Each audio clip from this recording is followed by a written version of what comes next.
We are discussing about the smartphones and the tablets. Now, these two have become so important and widely used. To operate the smartphone or a tablet, we need to know certain basic controls and functions.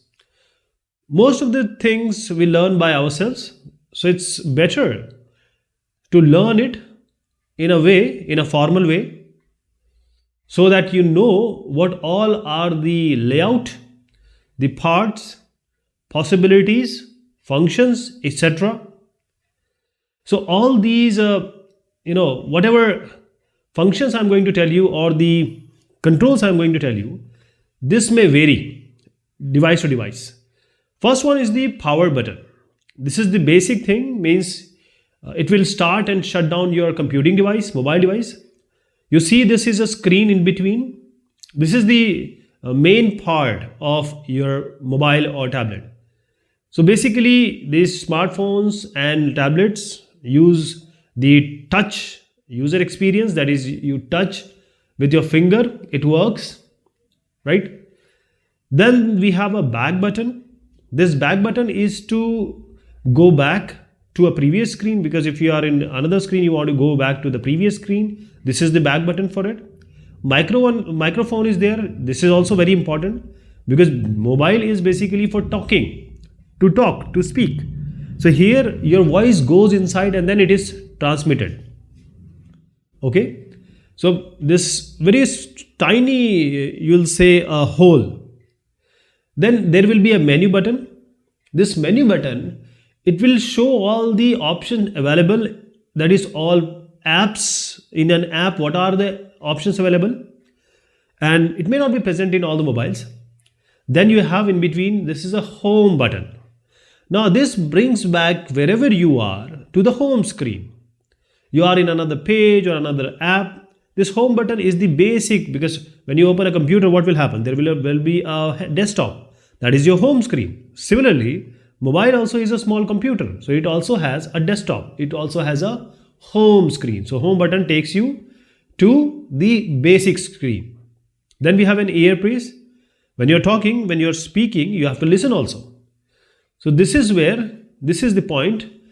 This is called earpiece. You listen to the voice calls from here. Then volume button. See, you are in your home or you're outside. You need to control the sound. So you need to increase and decrease. So this is the volume button which controls the level of sound. This is the mobile device layout.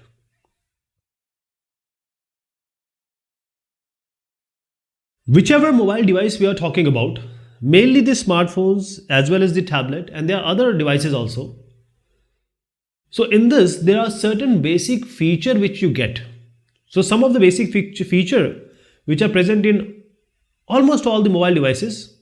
If you have this kind of sign, this is a Bluetooth.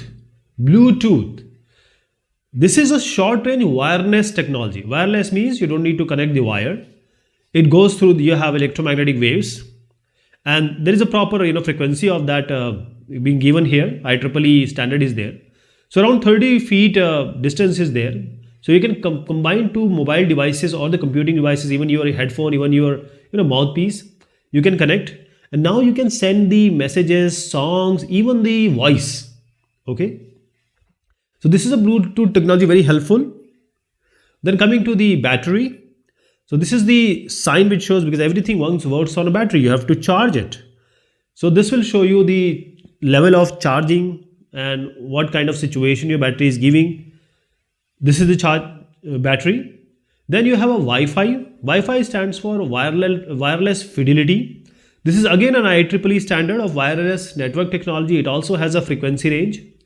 And if you have a small area network, not very far, around 50 meters or so you can connect to the internet, and all the work you can do on internet, like sending emails, social media, listening to song, watching movies, anything you can do here with this Wi-Fi. If you connect to Wi-Fi, okay, Wi-Fi has a good speed, lower than the fiber, but Wi-Fi, if you are in a restaurant or somewhere in hotel, you get Wi-Fi, you can pass your time. Then you have a touch screen. See, all the mobiles now have a touch screen, most of them.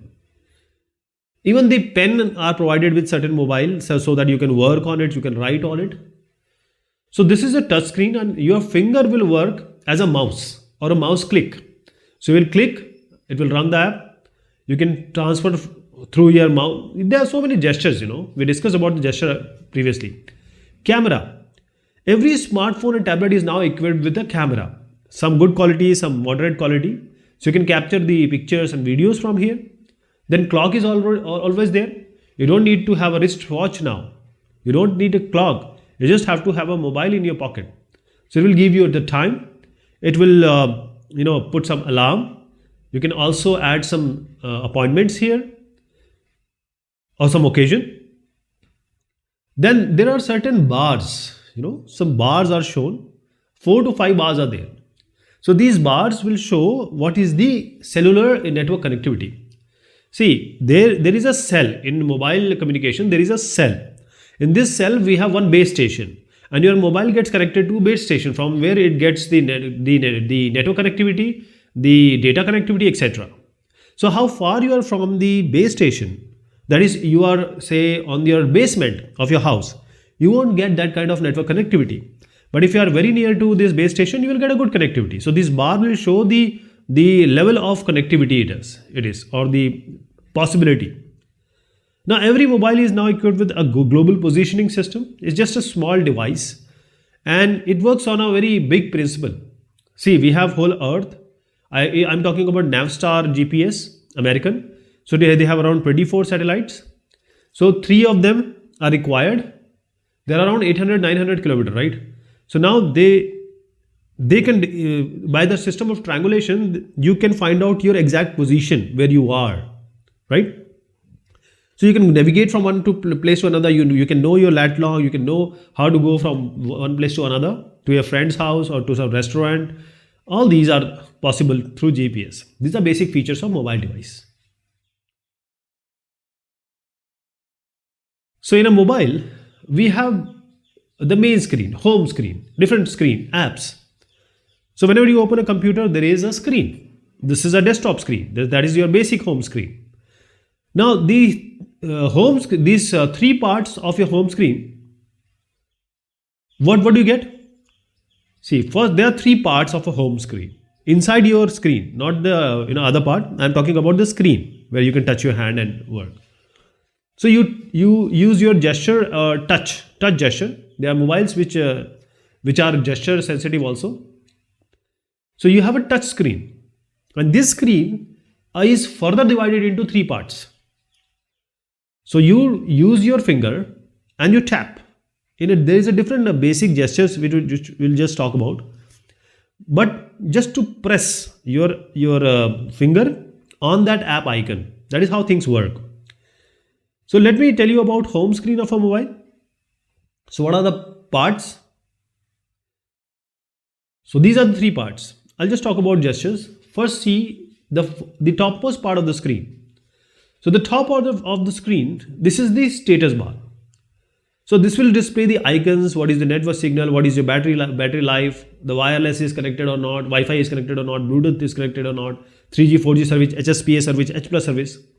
In between you see, this is the main part of the screen. It has all the icons and shortcuts. You can also navigate through them. They are different screen. So this can be placed anywhere you want. Just tap, press, and take it somewhere else. There are several pages depending on the number of apps present. The lower one is the dock. You may find it in some screens, somewhere it is not. So this is the lower part of the screen, which is called the dock. And the apps in this area can always be seen even if you move a different page. That is, if you change the screen, home screen to some other screen, even this dock will always be there. So I was talking about basic gestures. So gesture is basically you interact with the touch screen. It's a user experience with a touch of your finger. There is some capacitance of your hand and the screen is involved. All this is the underlying technology. But there are different ways. You can use one hand, you can use 2 hands like a pinch, and then you can do different activities with it. The same way you do it with your mouse on a computer, that mouse is now your finger or your two fingers.